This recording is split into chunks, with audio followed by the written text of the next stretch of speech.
Hola, mi nombre es Felipe Carter, estoy participando en la escuela de verano y venimos un poco a conversar el tema con Gabriel, que claramente nos va a instruir en el tema, pero nosotros vamos a mostrar en parte la visión de prejuicio que existe por parte de la sociedad mestiza y criolla en nuestro país.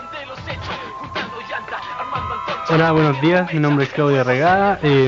Como decían mis compañeros, vamos a estar hablando de algún tipo de prejuicio que se han levantado en la sociedad chilena. Vamos a abordar algunos temas de la cosmovisión mapuche, analizando de una perspectiva más geográfica, yo creo que nada. Y eso sería lo que vamos a debatir en esta mesa con los chiquillos. Bueno, Gabriel, si podrías introducirnos un poco en algunos elementos esenciales de la cosmovisión mapuche, particularmente de esta zona.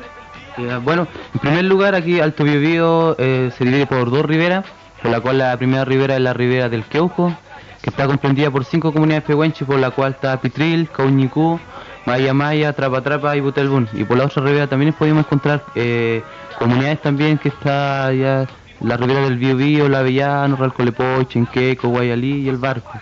Son comunidades que están dentro de aquí la comuna, y también también la comunidad de Cayaqui, que está aquí al entrar lo que es la comuna de Alto Biobío. También está lo que es Ralco. Bueno, lo que es aquí las comunidades, cada comunidad tiene su estructura social, su propia organización, donde está dirigida por el Lonco, acá. Tiene su propia... Todo está organizado a través de la cultura de su organización. Por ejemplo, Trapa Trapa como comunidad, ellos tienen su lepún, donde hacen el niatún, donde hacen todas las actividades, lo que son dentro de las actividades culturales del pueblo también. Tenemos actividades también como el Puente Bon, que se realiza también en esos tiempos de temporada, donde la gente sube hacia las cordilleras, hacia el bosque nativo de la Araucaria, a dar gracias a lo que es al Pehuen, a la madre tierra aquí, ya que todo esto, nuestra cultura siempre lo hemos estado en base a lo que es nuestra tierra, nuestro pueblo. Somos hablamos el Chedungún, porque nosotros aquí como pueblo, la estructura de por qué hablamos el Chedungún y no el Mapudungún es un tema, habla más sobre una base de cosmovisión, porque el mapuche interpretó el Mapudungún. El Mapudungún habla sobre el sonido que emite la tierra. Todos los sonidos que emite la tierra es el Mapudungún. Entonces nosotros como transformamos, lo inspiramos a través de lo que es el sonido de la tierra. Entonces de ahí nació la palabra el Chedungún. Nosotros transformamos todo el dialecto de la naturaleza al lenguaje del Chedungún. Entonces, como vemos, aquí estamos en nuestro video, así que cualquier pregunta. Bueno, igual dentro del tiempo que ha pasado ha sido difícil también conservar las costumbres del pueblo, sobre todo el tema de los hablantes. ¿Cómo es el tema de los hablantes acá en las comunidades? Bueno, en el tema de los hablantes hay comunidades que aún se fortalece y se ve harto también el tema del idioma. Aquí, si hoy en día se ha estado perdiendo el Chedungún, ha sido también aquí hay varios responsables que el Estado, por parte del Ministerio de Educación acá, por el tema de que no hay, todavía aquí en este video no hay como un fortalecimiento a lo que es la educación intercultural bilingüe. Podemos ver liceo acá, por la cual también posee es un liceo intercultural bilingüe, pero no hay mayor importancia, no hay como por ejemplo dentro del plan y programas que entrega el Estado a través de su planificación educacional, no está como inserto lo que es la lengua mapuche como el inglés, como que se entrega dentro de de todas las instituciones, de toda la escuela a nivel nacional, yo creo. Entonces eso es como el tema del idioma se ha ido un poco perdiendo a raíz de eso, y también la globalización, también la televisión ha ido un poco degradando lo que era la estructura de una ruca. Por ejemplo, antiguamente la gente, estábamos todos en una ruca, escuchamos el saber de los abuelos y todo era como conversado, todo era una trama, que le llamamos nosotros. Entonces a través de eso la televisión también ha ido desconfigurando un poco la estructura que tenía la familia. Ahora los niños se cierran en sus piezas, ya no escuchan los abuelos, entonces ahí se ha ido perdiendo el tema del contacto del idioma, del Chedungún.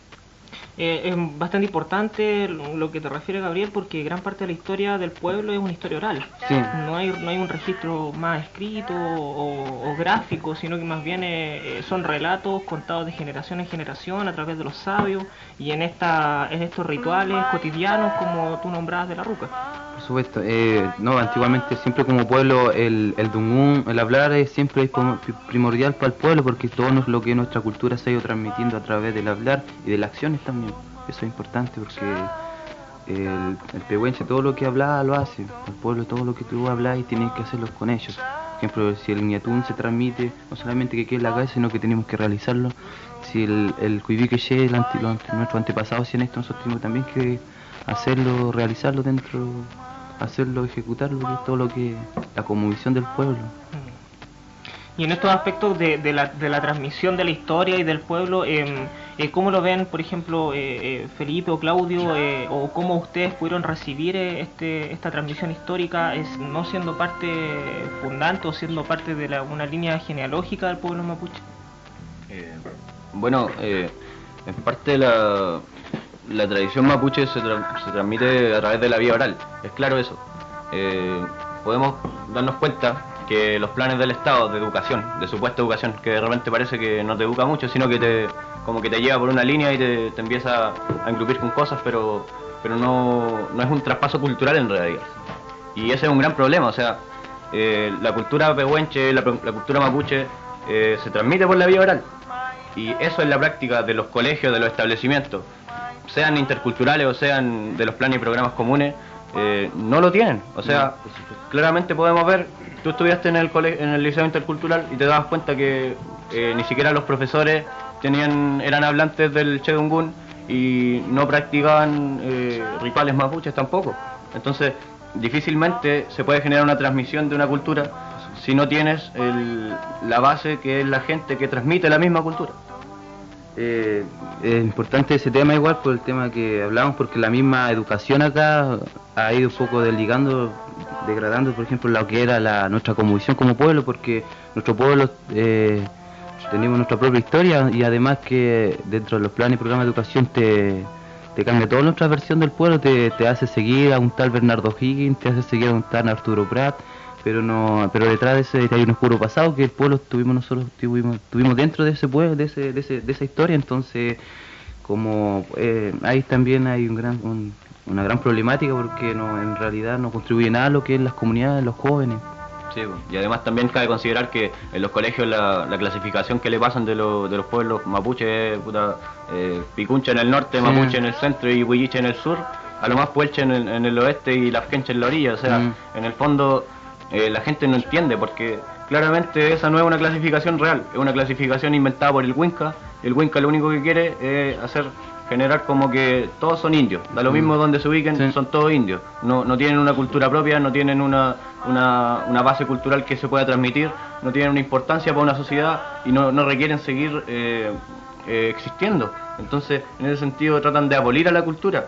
¿Y qué hace el Estado? Claramente da becas, pero ¿para qué? Para que los peñes salgan a estudiar y estudien en universidades o en colegios que no están transmitiendo la cultura de la cual ellos son parte, y en el fondo están asesinando a una cultura que debiera seguir viva, que es importante que se instale en su territorio y que reviva lo que son sus historias ancestrales. Bueno, y ante este contexto un tanto adverso en términos de la transmisión cultural, ¿cómo las comunidades cómo están viendo, cómo están también proponiendo formas, maneras, propuestas para generar esta transmisión cultural o seguir un poco la línea de transmisión? Hasta el momento todo esto ha sido en las comunidades, dentro de las comunidades lo único que fortalece el ñatún. Hasta el momento el ñatún es el que fortalece totalmente la cultura acá en las comunidades. Por ejemplo, también porque es la única instancia donde se junta la gente y además podéis transmitir todo el conocimiento. Pero de parte más aquí detrás de esto también está, como decía, el Estado también, porque la comunidad puede tener su estructura, pero el Estado impone también hartas cosas. Por ejemplo, aquí estamos con la tierra, tenemos aún como pueblo tenemos hartos problemas, conflictos con la tierra. El ego capitalista aquí ha ido arrasando y arrasando. Tenemos 2 represas ya y tenemos reservas nacionales también, por la cual el pueblo siempre... Entonces, tú te preguntáis, ¿por qué reserva nacional aquí en Alto Biobío?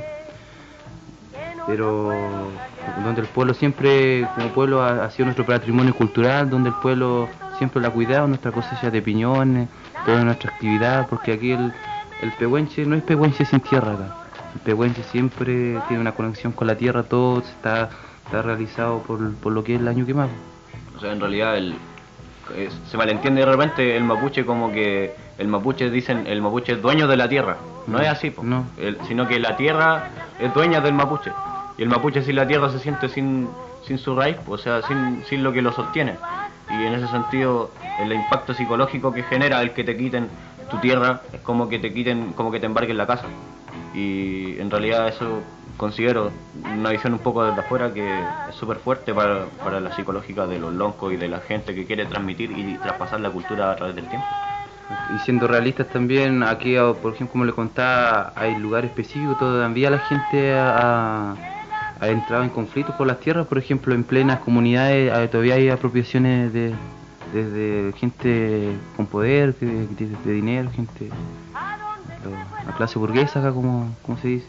Entonces tenemos la realidad que está en Trapa, que aún es una realidad que se ve de unas tierras que todavía están por parte de un Tarsgel Serani, donde el pueblo siempre también ha vivido. Y el caballero, incluso me sumo al don Atilio Pereira, un caballero gran lonco acá, dirigente de lo que el Alto Biobío, aún sigue luchando por esas tierras.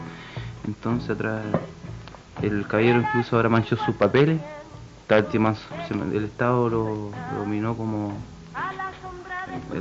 delincuente, como usurpador de tierra. Entonces ahí está el poder del Estado como ha ido plasmando Hay un tema también bastante interesante con relación también a cómo se introduce también los estereotipos, las formas de vida desde los centros de las centros capitales, desde las grandes ciudades, las formas de vivir y también los deseos que han motivando a los jóvenes dentro de las comunidades. ¿Cómo se puede ver eso ha afectado realmente? Los jóvenes han bajado de las comunidades, van quedando menos, se van adaptando más ya a la vida más citadina, a la vida más dentro del Estado chileno.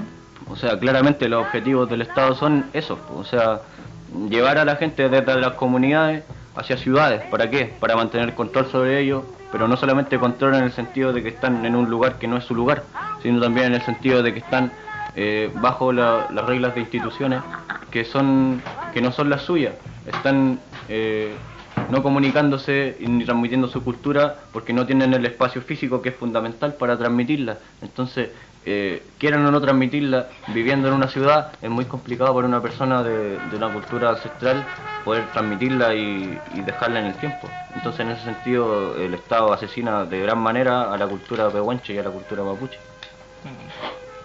Bueno, ahora nos vamos con un pequeño alto, un tema musical. Edson, ¿qué tema nos tiene? Vamos a poner un temita de Subverso, un tema de hip hop, ¿cierto? Que habla un poco de este tema de un poco la regulación de las tierras, ¿cierto? Por parte autónoma de las comunidades y un poco un apoyo y como dice el tema el Nehuen Mapuche que esfuerza a la gente de la tierra. Así que nos vamos con el tema que se llama Nehuen Peñi, Subverso aquí en Radio Alto Biobío. Son las 11:28 de la mañana.